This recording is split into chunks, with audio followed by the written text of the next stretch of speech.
大家好，好耐冇見啦！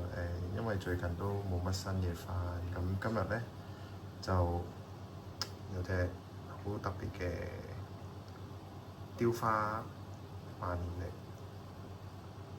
係啦，咁可以睇下全手工做嘅，喺百達翡麗嘅系列裏面咧，其實非常少嘅。除咗佢另外有隻標王6002係全金殼雕花之外咧，佢係一個性價比超高嘅藝術品，大家可以睇睇。